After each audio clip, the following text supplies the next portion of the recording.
Good evening guys, welcome back to my YouTube channel. I hope you all are doing great. I am also fine.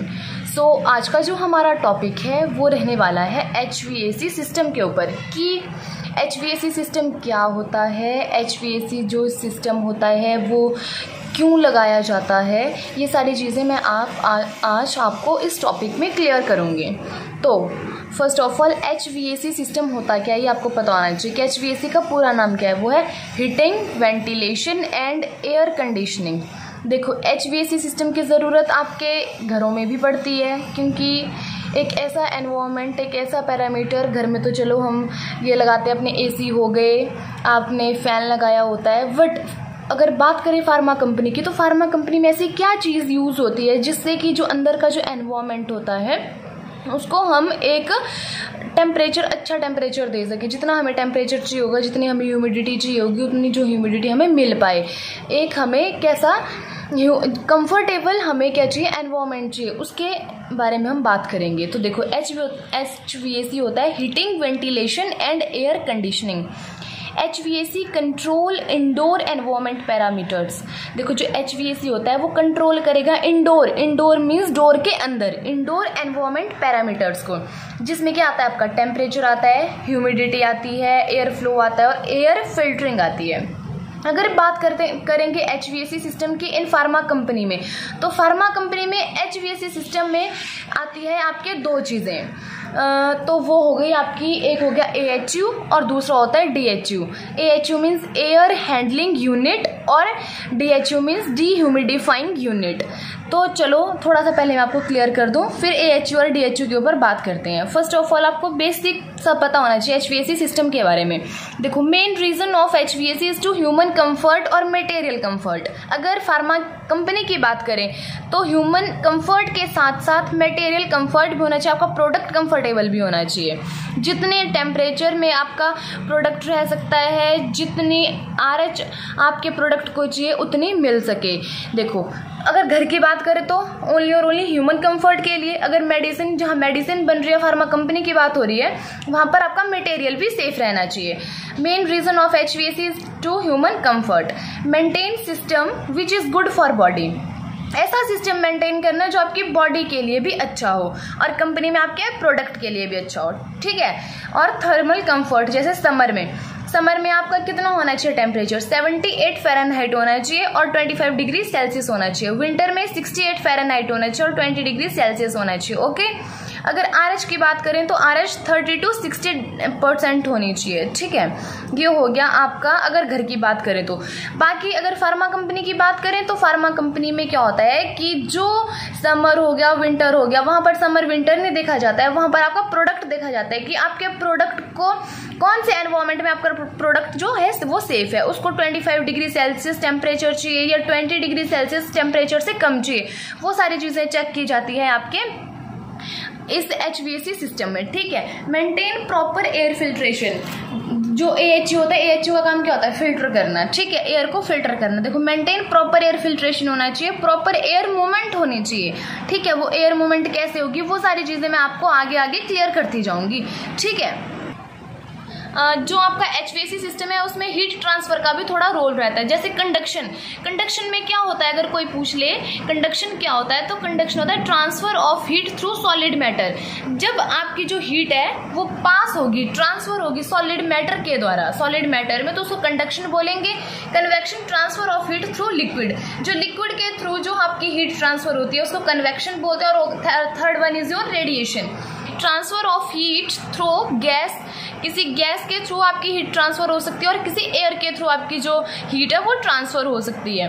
ये हो गया आपका conduction, convection and radiation, solid, liquid और gases, ठीक है। अब हम बात करेंगे अपने फार्मा कंपनी में कि हमारी जो फार्मा कंपनी है उसमें HVAC सिस्टम में AHU और DHU का जो मेन रोल है वो क्या होता है, ठीक है। AHU का मतलब होता है एयर हैंडलिंग यूनिट, DHU का मतलब होता है डीह्यूमिडिफाइंग यूनिट। अब बात करें अगर AHU की, तो जो AHU का जो यूज़ होता है वो होता है मेनली आपके जनरल एरिया में, जहाँ पर आपके जनरल प्रोडक्ट बनते हैं जिनकी जो RH होती है वो आपकी 55% से ज़्यादा नहीं होनी चाहिए, ठीक है। वो होते हैं, मतलब 55% तक आपकी जो RH है वो चल पड़ी है। जो टेम्परेचर होता है वो रूम टेम्परेचर तक होना चाहिए, ठीक है। ये हो गया आपका जनरल वाला एरिया जिसमें आपका AHU का यूज़ करते हो आप। बाकी अगर दूसरी बात करेंगे आप DHU की, तो DHU होता है डीह्यूमिडिफाइंग यूनिट, जहाँ पर आपकी लो RH वाली टैबलेट्स बनती है। लो RH मीन जिसमें जो आपकी रिलेटिव ह्यूमिडिटी होगी वो 20% से या 25% से कम रहनी चाहिए, ओके। ये होता है डीह्यूमिडिफाइंग यूनिट, और इसका जो टेम्परेचर वो नॉट मोर देन 20 और 25 डिग्री सेल्सियस, मेन तो 20 होता है। 20 डिग्री सेल्सियस से ज़्यादा आपका जो टेम्परेचर होता है वो नहीं होना चाहिए। और DHU का यूज़ होता है जहाँ पर आपके ये लो RH वाले एरिया में। क्योंकि ये जो DHU होते हैं और ये जो AHU होते हैं, ये एग्जांपल दे दूं वैसे, AHU का यूज़ होता है जनरल वाले। जनरल प्रोडक्ट आपके कौन कौन से होते हैं? जनरल प्रोडक्ट आपके पैरासीटामोल, वो आपका एक जनरल वाला प्रोडक्ट होता है। और अगर लो RH की बात करें तो जो एमोक्सिसिलिन होती है, एमोक्सी खाते हो ना आप घरों में, एमोक्सिसिलिन खाते हो, वो एमोक्सिसिलिन उसमें पोर्टक्लिप का यूज़ होता है। और इसीलिए ये जो DHU होते हैं ये हमारे लो RH वाले एरिया में यूज़ किए जाते हैं। अब बात करें अगर AHU और DHU की, इनके अंदर क्या क्या चीज़ें होती हैं, तो देखो ये जो हमारे AHU और DHU है, इसमें क्या होता है, प्री फिल्टर होते हैं, फाइन फिल्टर होते हैं, हेपा फिल्टर होते हैं, और एक फिल्टर और होता है जो उसको बोलते हैं हम फ्रेश एयर फिल्टर। अब मैं आपको एक पूरा प्रोसीजर समझाऊंगी कि कहाँ से आपकी फ्रेश एयर आ रही है, कैसे आपके सेक्शन में जा रही है, आपकी जो फार्मा कंपनी जो है, जिस रूम में हम आपको जो प्रोडक्ट आपका चल रहा है उस प्रोडक्ट को कैसे एनवायरनमेंट में रखा जाएगा, उस एनवायरनमेंट तक पहुँचने में इस HVAC सिस्टम का क्या रोल है, वो सारी चीज़ें मैं आपको इस टॉपिक में क्लियर करूँगी। तो देखो क्या होगा कि आप एक अपना बाहर का एनवायरनमेंट सोच लो, ये वाला एनवायरनमेंट है आपका बाहर का। यहाँ क्या हो रहा है, फ्रेश एयर अंदर को जा रही है, ठीक है, फ्रेश एयर अंदर जा रही है। तो यहाँ पर फ्रेश एयर जहाँ से जा रही है अंदर, वहाँ एक फिल्टर लगा हुआ है। ये जो मैं ये बनाया हुआ है, ये एक फिल्टर लगा हुआ है, ये फिल्टर है, इसको बोलते हैं फ्रेश एयर फिल्टर। और ये होता है आपका 10 माइक्रोन का, ये याद रखना। ये आपका इसमें पूछे जाने वाला बहुत ही इंपॉर्टेंट क्वेश्चन है। जब आप इंटरव्यू देने जाओगे तो आपसे पूछा जाएगा कि फ्रेश एयर जो फिल्टर होता है वो होता है आपका 10 माइक्रोन का, ये लगा होता है। और यहाँ एक डैम्पर लगा होता है। डैम्पर का काम क्या होता है, एयर को सर्कुलेट करना, मतलब अंदर को, ठीक है। डैम्पर हो गया, यहाँ डैम्पर लगा हुआ होगा। इसके जब आप अंदर को, आप यहाँ से फ्रेश एयर अंदर आएगी तो यहाँ अंदर आपका एक और फिल्टर लगा होगा जिसको हम प्री फिल्टर बोलते हैं। प्री फिल्टर वो 5 माइक्रोन का भी होता है, 10 माइक्रोन का भी होता है, ओके। ये हो गया आपका प्री फिल्टर। प्री फिल्टर में पास हुई। प्री फिल्टर के बाद आपके यहाँ पर क्या होगा, कूलिंग होगी। वो एयर आपका जो टेम्परेचर होगा वो जो जैसे एयर आपकी सर्कुलेट होगी, ये मैं आपको बताऊंगी। पर यहाँ पे क्या होगा, आपकी कूलिंग कॉइल लगी होगी जो क्या करेगी, आपकी जो एयर होगी बाहर गर्म हवा भी होती है, ठंडी भी होती है, तो उस हवा को क्या करेगी, यहाँ कूल करेगी। कूलिंग कॉइल लगी होगी। आफ्टर दैट क्या होगा, जब यहाँ कूलिंग कॉइल लगी होती है, यहाँ आपके हीटर लगे होते हैं। ये जो है, ये आपका इधर हीटर होता है। ये जो हीटर होता है ये क्यों लगा होता है, ये हीटर लगा होता है RH। मैंने बताया ना कि RH का होना बहुत ज़रूरी है आपके एरिया में। तो ये RH को मेंटेन करके रखता है। ये जो हीटर होता है, इस यहाँ से हम क्या कर सकते हैं, अपना जो RH है, कितनी हमें RH चाहिए होगी वो RH हम दे सकते हैं। और उसके बाद देखो क्या होता है कि अगर आपकी जैसे RH बढ़ेगी तो क्या होगा, आपका जो प्रोडक्ट होगा उसमें मॉइस्चर ज़्यादा होगा। अगर RH बढ़ जाएगी, वाटर कंटेंट बढ़ जाएगा। और यहाँ पर आपके ब्लोअर लगे होते हैं। ब्लोअर क्या करेगा, आपकी एयर को सर्कुलेट करता है। वो यहाँ मोटर लगी होती है और ये मोटर यहाँ घूमती रहती है और ये यहाँ एयर यहाँ से आएगी तो एयर सर्कुलेट होती रहेगी। देखो मैंने बताया सबसे पहले फ्रेश एयर फिल्टर अंदर, पहला हो गया आपका फ्रेश एयर फिल्टर। दूसरा जो फिल्टर, उसके बाद जो फिल्टर लगता है वो हो गया प्री फिल्टर। फिर प्री फिल्टर के अंदर जो फिल्टर लगा होता है वो होता है आपका फाइन फिल्टर। देखो ब्लोअर है, ब्लोअर के बाद कौन सा आ गया, फाइन फिल्टर। ये जो फाइन फिल्टर होता है ये होता है आपका 3 माइक्रोन का, ठीक है। ये आपका 3 माइक्रोन का हो गया। 3 माइक्रोन का होता है आपका फाइन फिल्टर। फिर इसके बाद भी डैम्पर लगा होता है, ठीक है। ये डैम्पर क्या होगा, डैम्पर के बाद फिर आप यहाँ से एयर सर्कुलेट होगी और ये हो गया आपका रूम, ठीक है। ये आपका रूम है। तो रूम में क्या होगा, यहाँ पर लगा होगा आपका, ये जो दिख रहा है आपको, ये है आपका हेपा फिल्टर। ये जो हेपा फिल्टर होता है ये होता है 0.3 माइक्रोन का। बाकी सारे आपके कितने हैं, एक हो गया 10 का, दूसरा हो गया 10 या 5 का हो सकता है, थर्ड हो गया आपका 3 माइक्रोन का। और ये सबसे जो फिल्टर होता है सबसे, वो होता है 0.3 माइक्रोन का। वो कौन सा होता है, हेपा फिल्टर होता है 0.3 माइक्रोन का। और ये जो फाइन फिल्टर मैं लिखना भूल गई थी, ये होता है आपका 3 माइक्रोन का होता है। ये फाइन फिल्टर 3 माइक्रोन का और हेपा फिल्टर 0.3 का।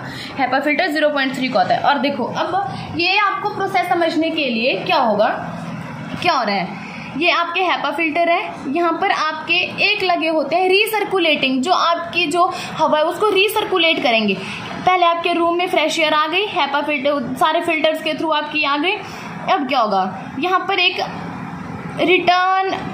रिटर्न राइजर ग्रिल वाला एक लगा होता है जिसको हम RRG बोलते हैं। यहाँ से आपके यहाँ भी राइजर लगा होता है। वो राइजर उससे क्या होगा, ऊपर से आपकी हवा आएगी, यहाँ से आपकी हवा आ रही है और यहाँ से जा रही है, ठीक है।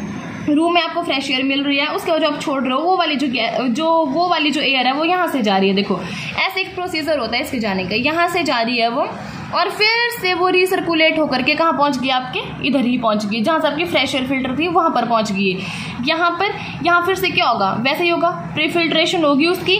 प्री फिल्ट्रेशन के बाद कूलिंग होगी, कूलिंग के बाद आपकी क्या होगी, यहाँ पे हीटर लगे होते हैं, फिर यहाँ पे फिर से रीसर्कुलेट होगी।